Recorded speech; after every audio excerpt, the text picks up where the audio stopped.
문정인 특보를 비판한 송영무 장관에게 청와대가 엄중주의 조치를 내렸습니다. 보수 야당은 문 특보 경질을 요구했습니다. 매티스 비 국방장관이 서울을 위험에 빠뜨리지 않는 대북 군사 옵션이 있다고 말했습니다. 구체적으로 어떤 옵션이 있는지 분석합니다. 뉴욕을 방문한 문 대통령이 구테러스 유엔 사무총장을 만나 북핵 해결을 위한 중재 역할을 해달라고 요청했습니다. 동포 간담회에선 한미 간 입장이 완벽하게 같을 수는 없지만 한미 공조는 철석 같다고 강조했습니다. 박원순 시장이 국정원법 위반 등의 혐의로 이명박 전 대통령을 고소했습니다. 국가의 근본을 허물어뜨린 그런 중대한 범죄 행위라고. 검찰에 출석한 김미화 씨도 고소 입장을 밝혔습니다. 이 전 대통령 측은 대응할 생각이 없다고 했습니다. 공수처 신설에 홍준표 대표는 맹견을 푼다고 비난하는 등 야권에서 우려와 반대의 목소리가 나옵니다. 가정용 CCTV인 IP 카메라를 해킹해 사생활을 훔쳐보고 불법 촬영한 영상을 유포한 일당이 붙잡혔습니다. 강릉 성난정 화재 사고로 순직한 두 소방관의 연결식이 눈물 속에 엄수됐습니다. 소방관들은 구조 활동 중에 생긴 사고도 책임을 떠안습니다. 개인 합의나 합의금이나 그런 부분 전부 다 제 자비로 들여서 개인 합의를 보고했죠. 포커스에서 조명합니다.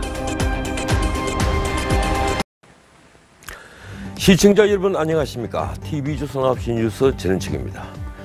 오늘 오후 수도권과 서해안 그리고 부산까지 미세먼지로 고통을 받았습니다. 게다가 여기저기 포장 보수 공사를 하느라고 교통은 자주 막힙니다. 이럴 때 우리를 시원하게 해주는 뉴스가 있으면 얼마나 좋겠습니까? 마치 꽉 막힌 교통을 확 떨어뜨리듯이 말입니다. 그런데 우리 정치판 여전히 답답합니다.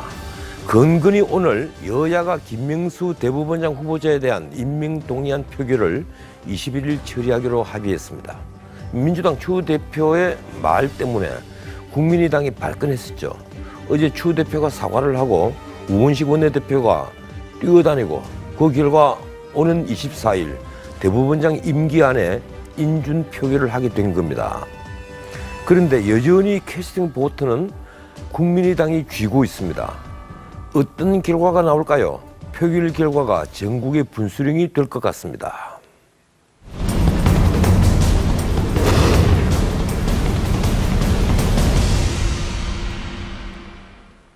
첫 소식입니다. 문정인 통일외교안보 특보를 비판한 송영무 국방부 장관 발언에 청와대가 엄중주의 조치를 내렸습니다. 청와대가 국방장관에게 경고한 것부터 매우 이례적인 일인데요. 대통령은 지금 미국에 있습니다. 알고 보니 문 대통령이 아니라 정의용 안보실장이 임종석 비서실장과 논의해서 내린 조치여서 권한과 격식을 둘러싸고 논란이 일고 있습니다. 야당은 청와대가 군의 명예를 땅에 떨어뜨렸다고 비판했습니다. 홍혜인 기자가 보도합니다. 어제 국회 국방위원회에서 송영무 국방부 장관이 문정인 대통령 통일외교안보 특보를 공개 비판한 것에 대해 청와대가 경고했습니다.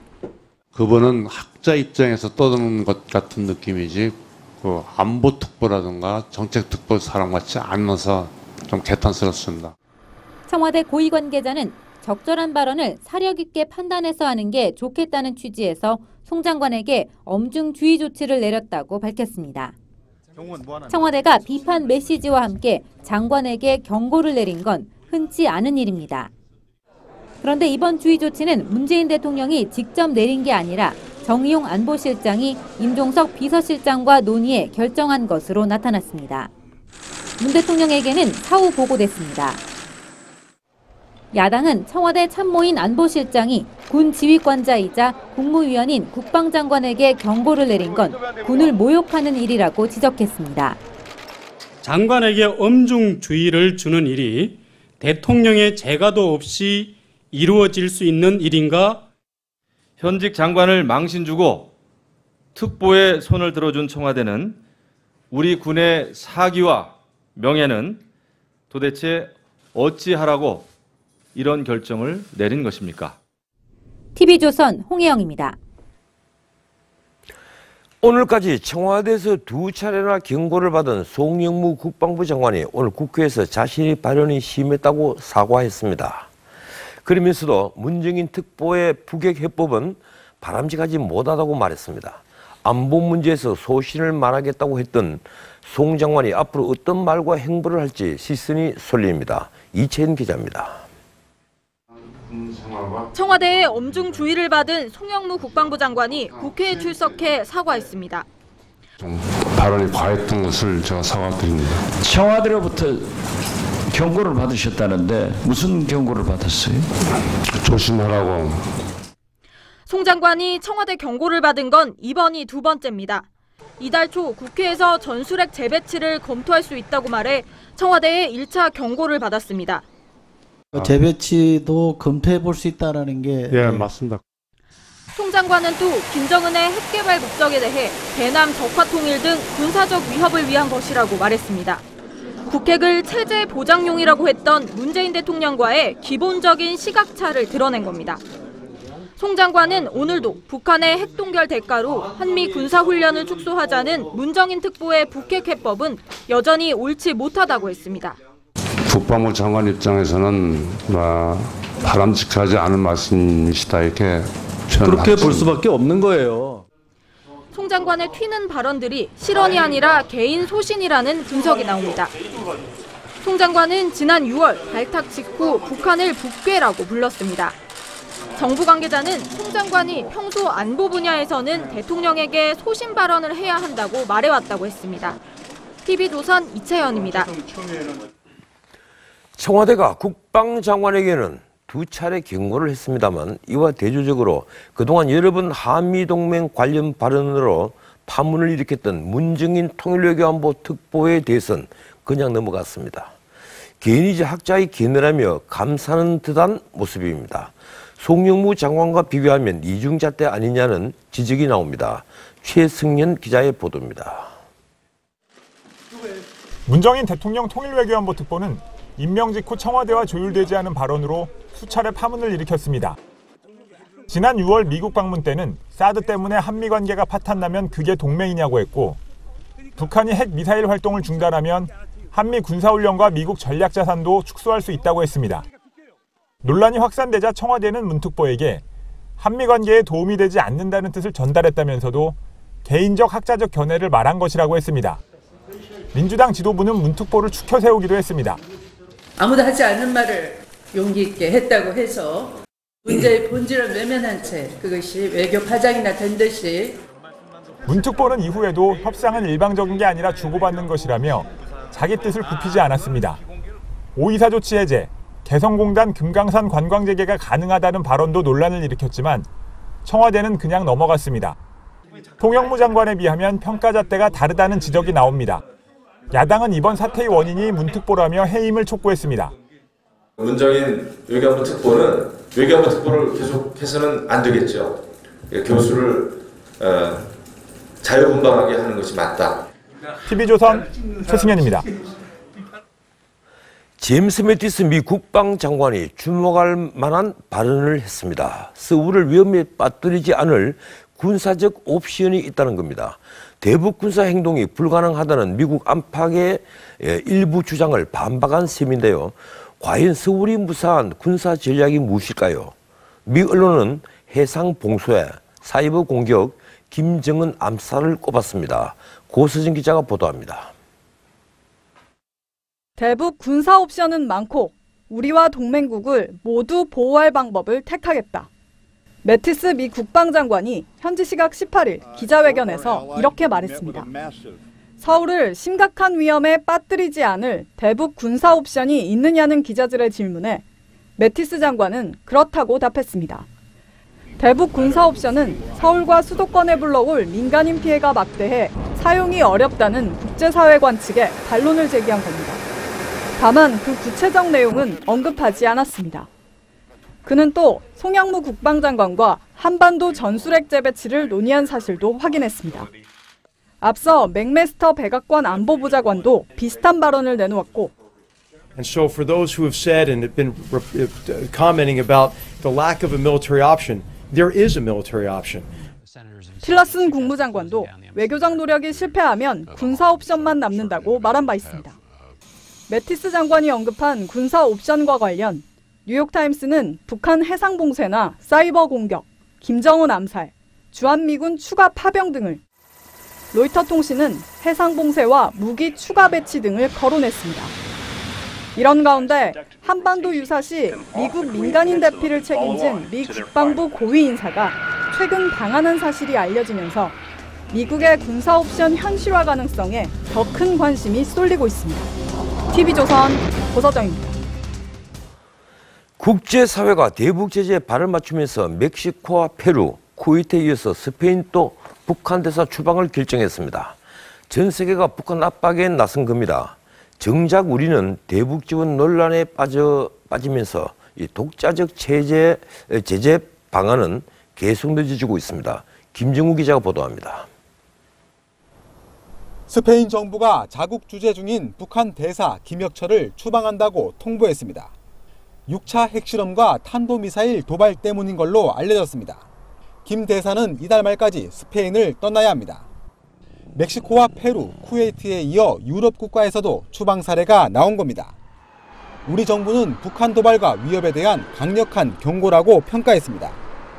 여러 국가들의 북한 외교관 추방 조치는 북핵 불용에 대한 확고한 의지와 함께 필리핀은 대북 무역 중단을 발표했고 태국도 경제관계를 대폭 축소한 걸로 전해집니다. 하지만 정작 한국은 대북 지원 문제로 논란입니다. 1,126억이 증액돼서 4,486억을 편성했습니다. 앞으로 퍼주기가 계속될 준비를 갖추었다. 제재 압박은 대화를 위한 것임을 잊지 않았으면 합니다. 통일부는 논란에도 불구하고 800만 달러 대북 지원을 늦추지 않고 예정대로 추진한다는 계획입니다. 우리의 독자 대북 제재안도 아직 발표되지 않고 있습니다. TV조선 김종호입니다.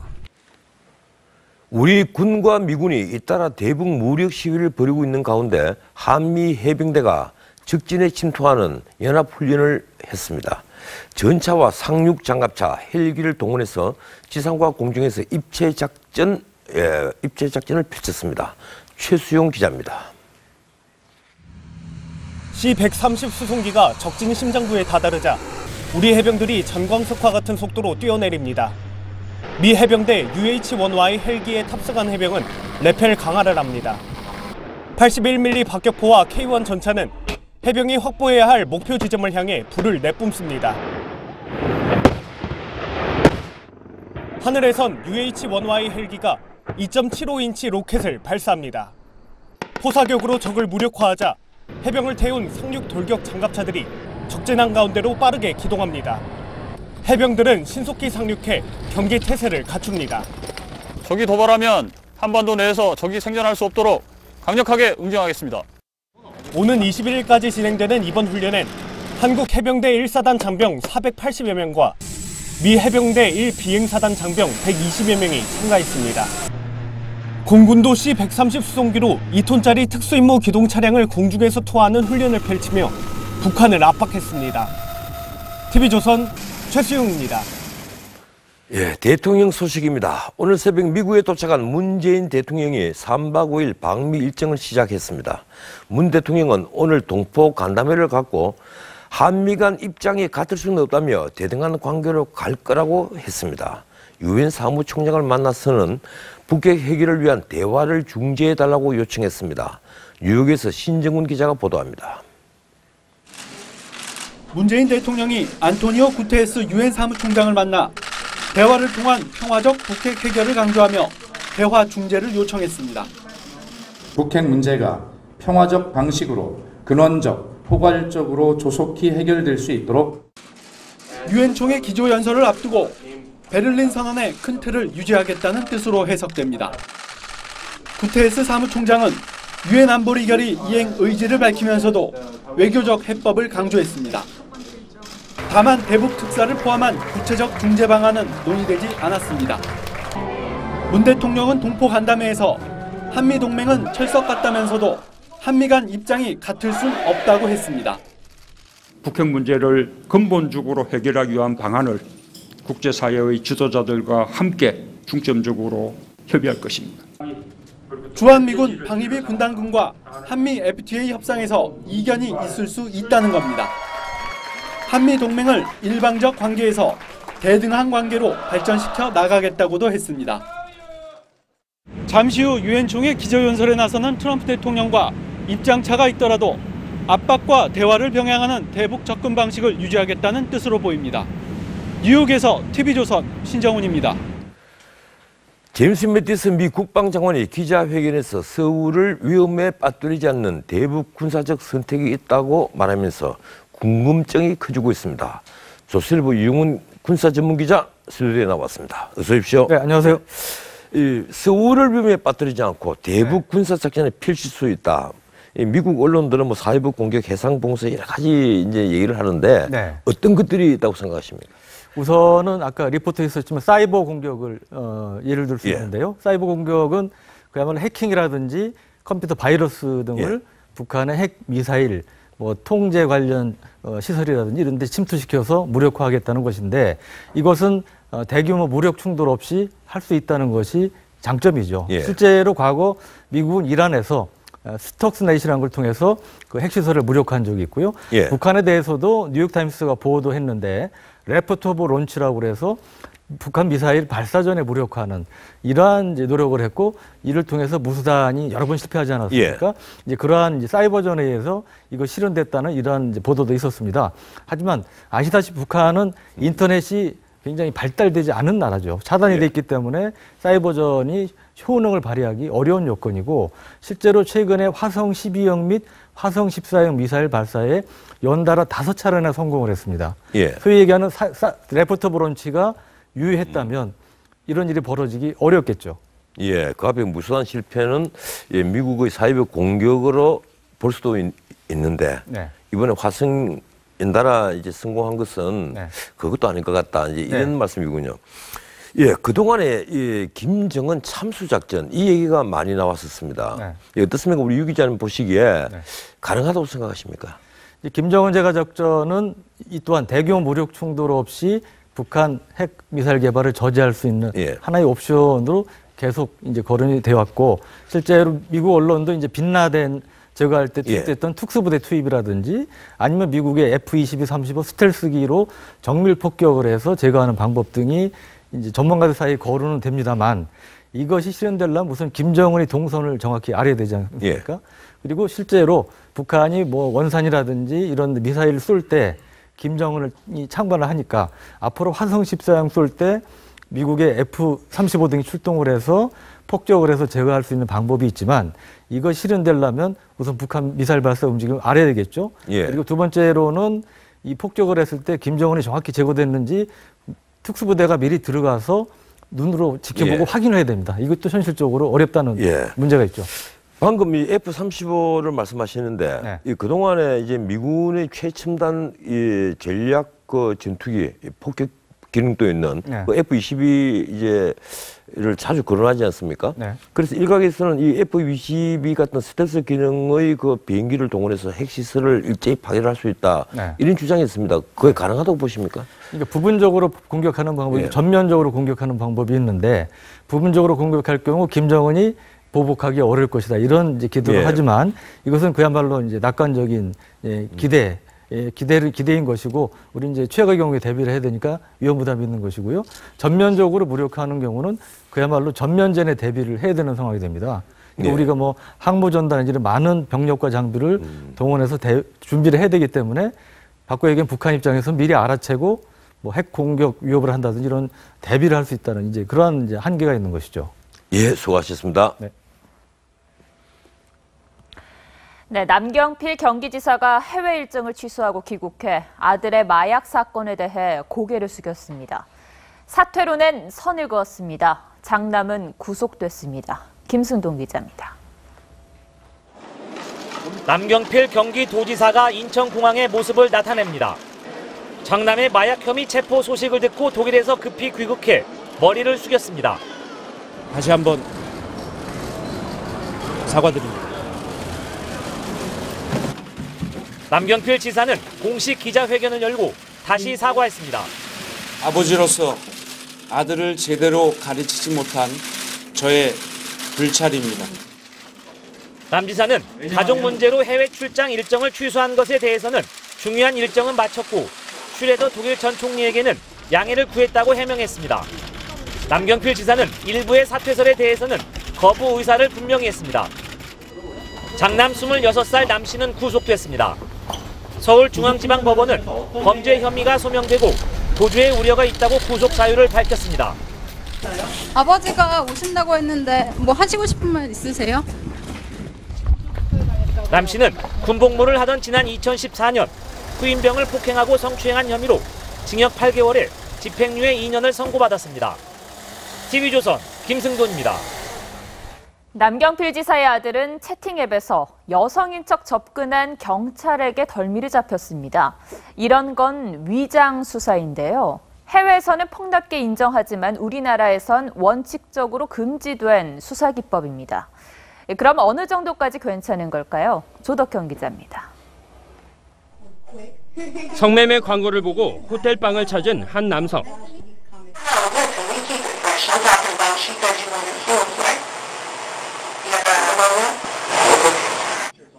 곧바로 경찰에 체포된 이 남성은 미 가든지시의 현직 경찰서장이었습니다. 여성 경관을 투입한 위장 수사에 지역 경찰서장이 걸려든 겁니다. 미국 등 해외 각국에선 위장 수사, 더 나아가 함정 수사를 폭넓게 허용하는 추세입니다. 우리나라에선 원칙적으로 금지하지만 이미 범행 의도가 있을 경우에는 예외적으로 가능합니다. 이미 범위를 가지고 있는 상황에서 피의자가 범행을 하는 경우에 그냥 범행의 기회 단초만을 제공한다. 그래서 전혀 위법하게 보지 않고요. 남경필 지사의 장남 사건 역시 남 씨가 먼저 재앙글을 올렸기 때문에 위법하지 않다고 경찰은 설명합니다. 지난 5월 근무 시간에 미성년자와 성매매를 하다 적발된 현직 경찰관도 위장 수사에 덜미가 잡혔습니다. 마약이라든가 성매매는 밀행성을 필요 조건으로 합니다. 따라서 정상적인 수사에 대한 착수와 검거는 현실적으로 어렵죠. 국민을 잠재적 범죄자로 본다는 점에서 남용을 경계해야 하지만 일정한 범죄 예방 효과 역시 무시할 수 없습니다. TV조선 조덕현입니다. 컴퓨터 웹캠이나 가정용 CCTV를 인터넷에 연결하면 간편하게 집안과 상점을 지켜보며 관리할 수가 있습니다. 그런데 이 시스템을 해킹해 사생활을 훔쳐보고 촬영한 영상을 유포한 일당이 경찰에 붙잡혔습니다. 성민혁 기자입니다. 옷가게를 비추는 CCTV입니다. 카메라 각도와 화면 크기를 자유롭게 조절합니다. 하지만 카메라를 조작한 건 주인이 아니라 해커입니다. 웹캠이나 CCTV를 인터넷으로 해킹하면 이렇게 컴퓨터나 휴대전화로 건물 내부를 몰래 볼 수 있습니다.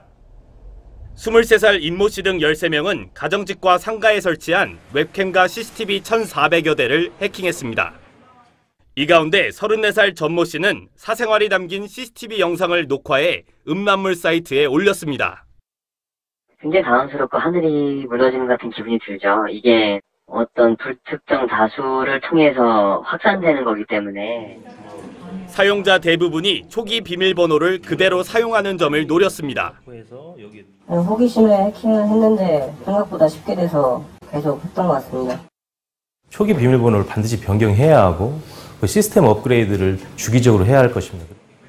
경찰은 CCTV를 해킹하거나 유포한 혐의로 임 씨 등 2명을 구속하고 48명을 불구속 입건했습니다. TV조선 성민혁입니다.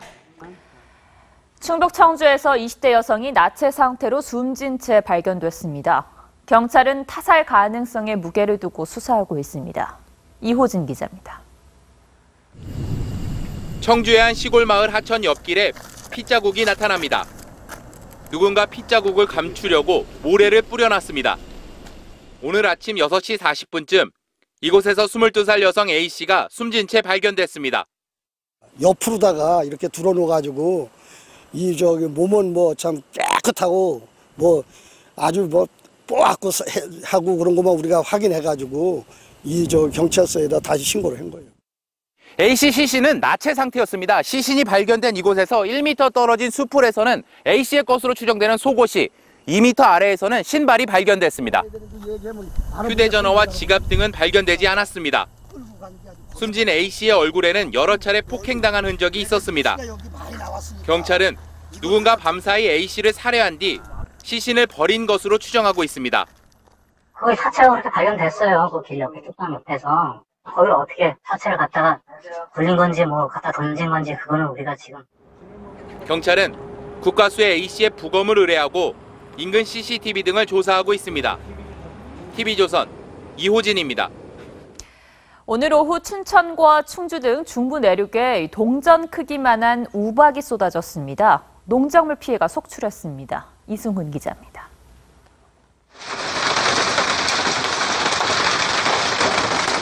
요란한 소리와 함께 우박이 쏟아집니다. 우미자밭은 쑥대밭이 됐습니다. 어떻게 하면 좋아? 다 닭살났네? 이거 어떡해? 지름 2에서 3cm 크기의 우박이 내리면서 이달 초 심은 배추는 이처럼 완전히 망가졌습니다. 이달 초 모종을 심은 김장용 배추입니다. 잎사귀가 다 이렇게 되시니 이게 살아날 가능성이 있는 얘기죠. 춘천에서만 축구장 150개 면적에 농경지가 해를 입었습니다. 오늘 낮 2시쯤 춘천과 충주, 의정부 등 중부 내륙에 우박이 쏟아졌습니다. 강한 바람을 탄 우박은 플라스틱 지붕에 500원짜리 동전 크기만한 구멍을 뚫을 정도로 강했습니다. 막 바람도 엄청 많이 불면서 막 진짜 동전보다 더 큰 막 우박이 막 떨어져가지고 무섭기도 하고 소리도 크고. 기상청은 따뜻하고 습한 하층 공기와 차갑고 건조한 상층 공기가 부딪히며 대기가 불안정해 우박이 쏟아졌다고 설명했습니다. TV조선 이승훈입니다.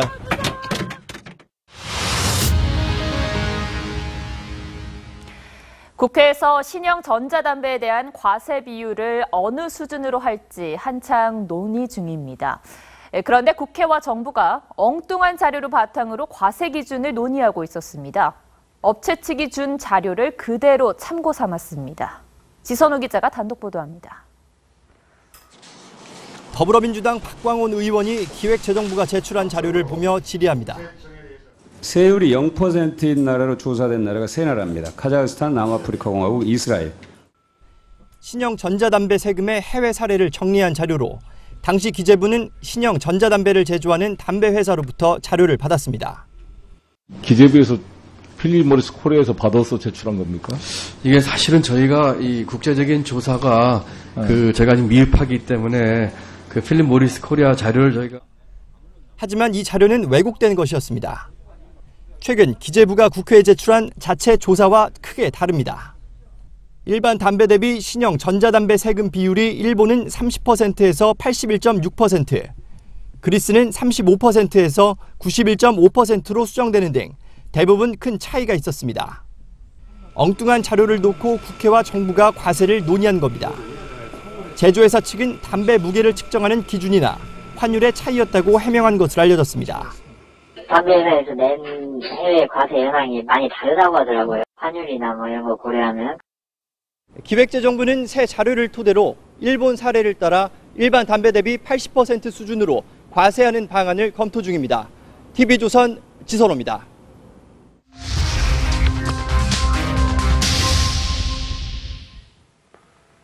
검찰과 별도로 이 고위공직자 범죄를 수사하는 공수처 설치안이 어제 나오면서 정치권의 새로운 쟁점으로 떠올랐습니다. 더불어민주당은 환영한 반면에 국민의당과 바른정당은 공수처에 대한 견제 정치가 필요하다고 지적했습니다. 자유한국당 홍준표 대표는 대통령이 공포 정치를 하려고 작정했다고 비판했습니다. 정수양 기자입니다. 더불어민주당은 정부의 고위공직자 범죄수사처 신설 권고안을 환영했습니다. 검찰개혁의 본격적인 시작을 알리는 것이기에 매우 환영합니다. 검찰 출신 의원들의 적극적인 지원을 부탁드립니다. 민주당은 오는 26일 법사위 법안심사소위에서 심의를 시작하는 등 이번 정기국회에서 반드시 처리한다는 계획입니다.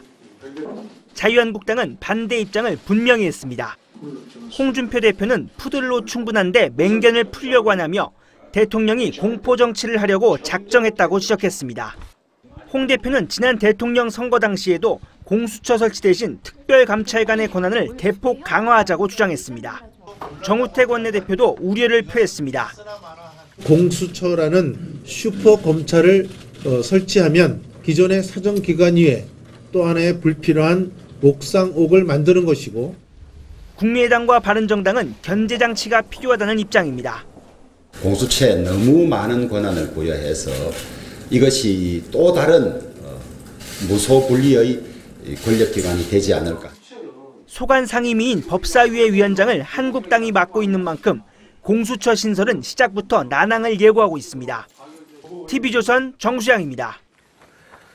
고위공직자 범죄수사처, 이른바 공수처라고 그러죠. 이 공수처 설치안을 두고 벌써부터 정치권에서 각종 논란이 가열되고 있습니다. 정치부 백대우 기자 나왔습니다. 어서 오십시오. 안녕하세요. 이 최대 검사가 50명이나 된다는 거대한 수사기관인데 여기에 처장을, 그 처장 임명권을 대통령이 가진다, 이거 아니겠습니까? 네, 그렇습니다. 말씀하신 대로요. 공수처장은 국회 내에 설치된 추천위에서 2명을 추천하면 대통령이 최종 1명을 선택하게 되어 있습니다. 바로 밑에 있는 공수차장도요. 처장 제창으로 대통령이 임명하고 최대 50명으로 구성되는 검사 역시 인사위원회 추천 등을 거쳐서 대통령이 최종 임명합니다. 이 때문에 야당은 과거 특검 방식처럼 대통령이 임명할 게 아니라 국회에서 여야 합의로 결정하자, 이렇게 주장합니다. 임명 주체가 여야 합의에 따른 국회가 돼야 한다는 건데요. 그게 아니면 공수처도 결국엔 대통령 직속기관처럼밖에 될 수 없다, 이렇게 강조를 하고 있습니다. 공수처장 추천이 구성을 우선 공정하게 하면 좀 논란이 줄어들지 않겠습니까? 어떻습니까? 네, 그 구성을 두고도 논란이 이어지고 있습니다. 공수처장 추천위는요, 국회 추천 4명과 법무부 장관, 법무행정처장, 그리고 대한변호사협회 회장 등 총 7명으로 구성됩니다. 하지만 법무부 장관과 법원행정처장, 그리고 국회 여당 추천목 2자리 등 총 7명 가운데 절반 이상이 야당보다 정부 여당 쪽에 가까운 것 아니냐, 이런 지적들이 나오고 있습니다. 검사 인사추천위 역시도 전체 9명 가운데 과반 이상이 정부 여당 측에서 나올 가능성이 크다는 게 야당의 시각입니다. 예, 공수처 이제 검사가 대통령이 공수처장 인사권을 행사하는 등 자칫하면 이 나라 사법검찰 체계를 파괴할 대단히 위험한 요소들이 지금 산재해 있습니다.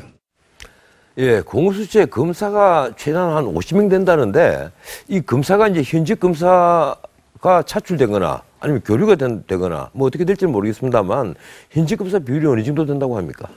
네, 권고안에 따르면요, 공수처가 청와대와 검찰 등으로부터 독립할 수 있도록 검사 출신이 공수처 검사의 절반을 넘지 못하게 돼 있습니다. 나머지는 말씀하신 대로 변호사나 판사 출신이 뽑아야 되는데요. 야권에서는 이 규정을 두고서도 민변 등 이른바 친여 진보 성향 변호사를 대거 투입하기 위한 조항 아니냐, 이렇게 우려를 하고 있습니다. 이 공수처하고 검찰하고 업무 중복이 되는 부분이 있을 것 아닙니까? 네, 그렇습니다. 공수처와 검찰 모두 공직자 범죄를 수사할 수 있습니다. 말씀하신 대로 업무가 겹칠 우려가 있는 건데요.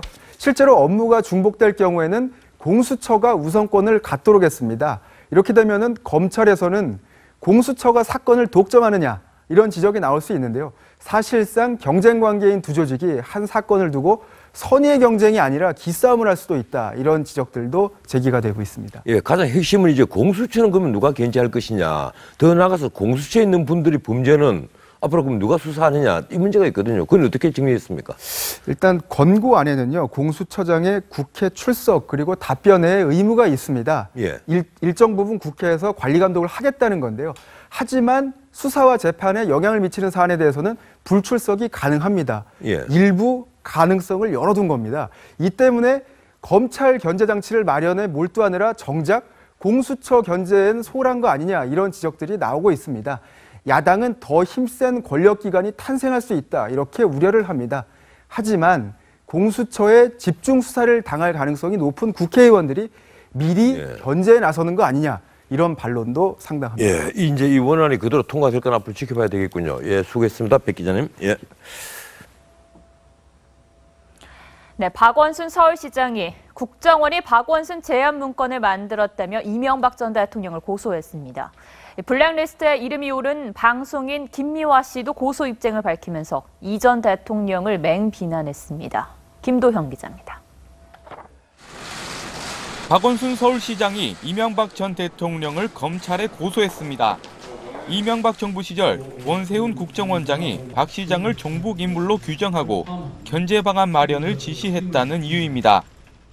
박원순 제안문건과 그 실행은 저와 제 가족뿐만 아니라 청년 실업자 제압이었고, 더불어민주당 적폐청산 TF는 박근혜 정부 청와대와 국정원 간부까지 수사 확대를 촉구했습니다. 김효재 당시 정무수석 비서관에 대한 철저한 수사, 김관진 전 국방부 장관 그리고 안보실장에 대한 철저한 수사. 검찰 조사를 받은 국정원 블랙리스트 포함 방송인 김미화 씨도 이 전 대통령 고소 계획을 밝혔습니다.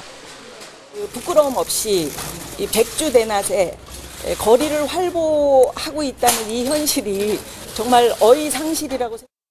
이 전 대통령은 이에 대한 공식 반응은 자제했지만 한 측근은 이 전 대통령이 불쾌해한다면서 박 시장은 시정일이나 잘하라고 말했습니다. 검찰은 민병주 전 국정원 심의전 단장을 구속하고 댓글 사건 수사에 속도를 내고 있습니다. TV조선 김도영입니다. 문재인 대통령이 얼마 전 치아 임플란트 시술을 받았다는 소식 전해드렸는데 이번엔 원형 탈모 논란이 일었습니다. 청와대는 사진이 그렇게 나왔을 뿐 탈모는 아니라고 했습니다만 대통령 건강을 걱정하는 목소리가 나옵니다. 최지연 기자입니다. 어제 미국 뉴욕 순방길에 오르는 문재인 대통령의 모습입니다. 오른쪽 머릿속 두피가 하얗게 들여다 보입니다. 2달 전 독일 순방 때와는 사뭇 다른 모습입니다. 온라인상에선 문 대통령이 경무에 시달려 원형 탈모를 앓는다며 걱정의 글들이 올라왔습니다. 문 대통령은 노무현 정부 때 민정수석 재직 당시 치아 10개를 뽑은 데 이어 2주 전에도 어금니 2개를 절단하는 임플란트 치료를 받았습니다. 청와대는 흰머리가 바람에 날리면서 사진상 탈모처럼 보인 것 같다며 나이가 들어 생긴 자연스러운 현상일 뿐 원형 탈모는 아니라고 설명했습니다. 특히 비를 맞거나 땀에 머리가 젖었을 때 적은 머리숱이 도드라져 보여 모자를 쓰고 인터뷰를 한 적도 있다고 했습니다. 이제 내일 지나면 이제는 국회의원이 아닙니다. 전당대회 이때까지는 좀 중앙 정치하고는 좀 거리를 두면서 문 대통령은 대선 당시 흰머리 염색을 위해 머리카락을 물들이는 샴푸로 스스로 염색했고 취임 후에도 계속 이용한 것으로 알려졌습니다. TV조선 최지원입니다. 방산업체 한국우주산업 카이에 대한 비리 의혹 수사 후속 보도입니다. 이 검찰이 공개 수사 2달 만에 하승용 전 카이 사장을 불러 조사했습니다. 수천억 원대 분식 회계와 채용 비리 혐의로 구속영장을 청구할 방침입니다. 장민성 기자입니다. 하성룡 카이 전 사장이 검찰에 출석했습니다. 카이가 비리의 온상처럼 인식이 되고 있는데 좀 어떻게 생각하십니까? 네, 오해가 있다면 성실하게 답변드리고 있습니다. 오해라. 하 전 사장은 고등훈련기 T-50 등 군용기 납품 원가를 부풀려 100억 원대 부당이득을 챙긴 혐의를 받습니다. 또 사장 연임을 위해 해외 매출 실적을 분식 회계로 조작해 경영 성과를 부풀리고 정치인 등 유력 인사 청탁으로 10여 명을 부정 채용해준 혐의도 받습니다. 검찰은 하 전 사장이 직원에게 나눠준다며 회사 돈으로 구매한 상품권 수억 원어치를 빼돌린 정황도 캐물었습니다. 검찰은 회계 조작과 부정 채용 등을 하 전 사장에게 보고하고 지시받았다는 내부 관계자 진술과 함께 하 전 사장이 협력업체 대표와 납품 원가 부풀리기를 논의한 문자 메시지도 확보한 것으로 전해집니다.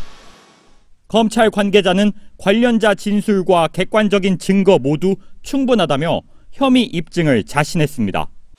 검찰은 이르면 이번 주 하 전 사장에 대해 구속영장을 청구할 방침입니다. TV조선 장민성입니다. 공관병 갑질 의혹을 받아온 박찬주 대장에 대해 군 검찰이 구속영장을 청구했습니다. 그런데 영장 혐의가 갑질이 아니라 뇌물입니다. 어찌된 영문인지 안영영 기자가 단독 보도합니다. 박찬주 대장은 한 달 넘게 공관병에 대한 갑질 의혹으로 수사를 받아왔습니다. 그나마 이렇게 소명할 기회가 있다는 것이 너무나 감사했습니다. 하지만 군 검찰은 박 대장에 대해 갑질 의혹, 즉 직권남용이 아닌 뇌물수수 혐의로 구속영장을 청구했습니다. 압수수색과 계좌 추적 과정에서 박 대장과 민간 고철업자 사이에 수상한 돈거래와 향응 제공 정황을 포착한 겁니다. 군 검찰은 박 대장이 민간 고철업자의 사업 편의를 봐준 것으로 보고 있습니다. 실제로 이 고철업자는 박 대장이 재직했던 이작전 사령부 입찰을 수주한 것으로 전해졌습니다. 군은 폐기할 차량과 장비 등을 고철로 처분하는데 그동안 수의 계약을 맺어왔지만 작년부터 경쟁 입찰로 전환했습니다. 박 대장은 혐의를 부인하고 있는 것으로 알려졌습니다. 군 검찰은 갑질 의혹은 민간검찰로 넘기는 방안을 검토하고 있습니다. 피해를 호소한 공관병 대부분이 소환에 불응하고 있는 데다 갑질 대부분이 박 대장 부인과 관련된 것이기 때문입니다. 박 대장의 구속 여부는 군법원의 영장 실질 심사를 거쳐 목요일쯤 결정됩니다. TV조선 안형량입니다. LG 디스플레이가 중국 광저우에 5조 원을 들여 세우려던 올레드 패널 공장 계획이 무산될 것 같습니다. 중국의 전방위 사드 보복 속에 정부가 우리 최첨단 기술 산업에 중국 진출에 제동을 걸었기 때문입니다. 김지민 기자가 보도합니다. 산업통상자원부가 LG 디스플레이의 중국 공장 건립에 제동을 걸었습니다. 사드 보복으로 국내 기업에 피해가 잇따르는 상황에서 기술 유출 우려가 있는 올레드 공장을 중국에 짓는 것이 적절하지 않다는 내부 분위기가 있는 겁니다. 올레드는 산업부가 지정한 국가 핵심 기술로 해외 공장을 짓기 위해서는 산업기술보호위원회의 승인을 거쳐야 하는데 2달 가까이 결론을 내리지 않고 있습니다.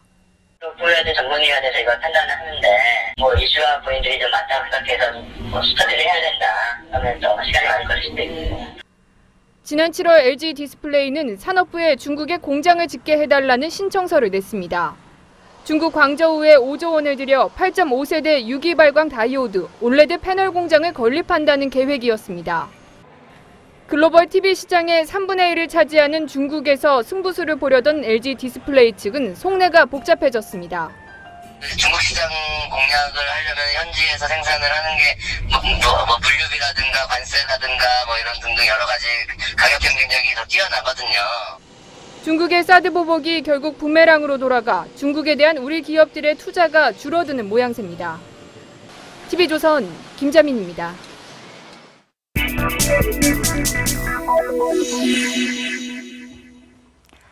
강릉 성란정 화재 사고로 순직한 두 소방관의 연결식이 가족과 동료들의 눈물 속에서 엄수됐습니다. 소방관들 이렇게 우리의 안전을 위해 몸을 아끼지 않는데 이분들에 대한 대우는 열악하고 또 차갑습니다. 목숨 구해주니 보따리 내놓으라 한다. 이 속담과 같은 상황이 적지 않게 일어납니다. 오늘의 포커스입니다.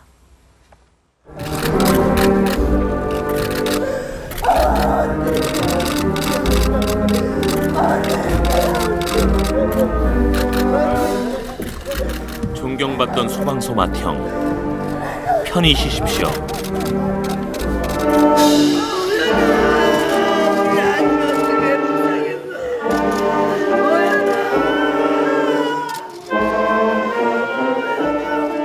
늘 씩씩하고 열심히던 새내기 소방관, 안녕히 가십시오. 주먹도 꽉 쥐어보고 하늘도 노려봅니다. 그래도 눈물이 멈추질 않습니다. 용영민, 구현아! 이제 이 세상에서 이루지 못할 일들은 우리에게 맡겨두고 하나가 없는 곳으로 가서 편히 잠들어서 충성! 순직 소방관의 마지막 여정. 강릉의 하늘은 눈부시게 파랬습니다. 동료들은 다시 목숨 건 현장으로 돌아갑니다. 저 자리는 또 또 다른 내가 될 수 있으니까 당사자가 될 수도 있다는 그런 마음을 항상 가지고 있습니다. 소방관이 처한 현실은 고달픕니다. 매 맞는 소방관은 4년 전보다 2배 늘었습니다. 정신과를 찾는 소방관은 4년 새 10배가 됐습니다. 자살한 소방관은 2012년 이후 47명입니다. 지난 10년간 순직한 소방관 숫자와 맞먹습니다. 이들은 어떤 대접을 받을까요? 소방관이 다급히 문을 두드립니다. 현장 진입을 위해 문을 부수거나 창문을 깨기도 합니다. 이렇게 재산과 목숨을 구해놓으면 망가진 문 물어내라는 요구가 돌아오곤 합니다. 문을 개방하고 들어가야 되거든요. 그런데 나중에 왜 우리 집을 허락 없이 부수었냐 이런 식으로 저희한테 변상 요구를 할 때가 있습니다. 고진영 소방관은 7년 전 교통사고를 냈습니다. 구급차에 심정지 환자를 태운 채 급히 달리던 중이었습니다. 사람을 살리려다 낸 사고였지만 책임은 고 소방관 몫이었습니다. 개인 합의나 합의금이나 그런 부분 전부 다 제 자비로 들여서 개인 합의를 보고 그랬었죠. 그리고 기세유예 2년 당하고. 업무 중 기물 파손이나 사고에 대해 소방관들이 사비를 털어 배상해야 하는 현실. 소방관의 민형사상 책임을 면제해 주도록 하는 소방법 개정안은 1년째 국회 상임위에 묶여 있습니다.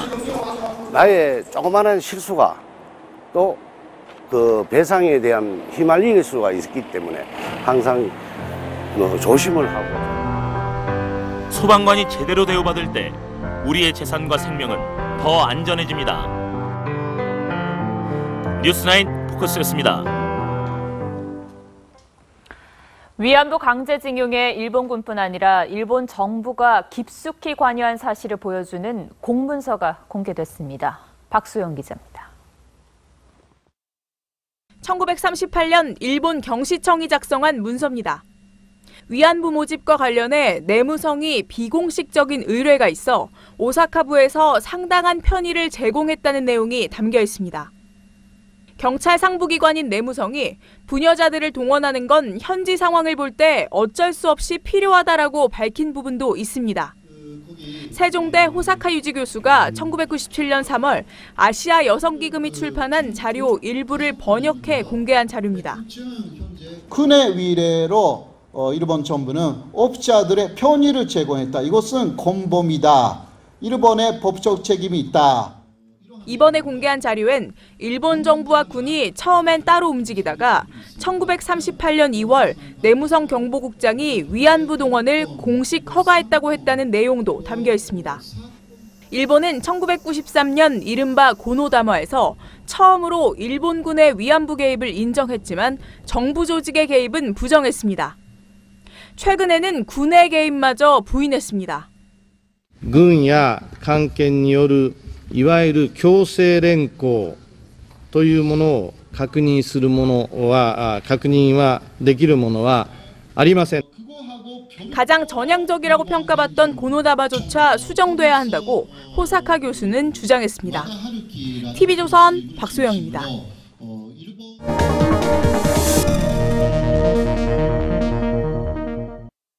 탈출구가 없다. 요즘 중국 진출 기업들 시름이 깊어갑니다. 이마트는 철수를 결정했고 롯데는 99개 매장을 매각합니다. 현대차는 올 상반기 판매량이 반토막이 났습니다. 점유율 1위였던 갤럭시 휴대폰은 9위로 밀렸습니다. 한국 신규 게임은 중국 정부가 허가를 내주지 않습니다. 삼성 SDI와 LG화학의 배터리 인정은 계속 반려되고 있습니다. 언론은 사드 보복으로 인한 피해 금액을 무려 22조 4천억으로 추산합니다.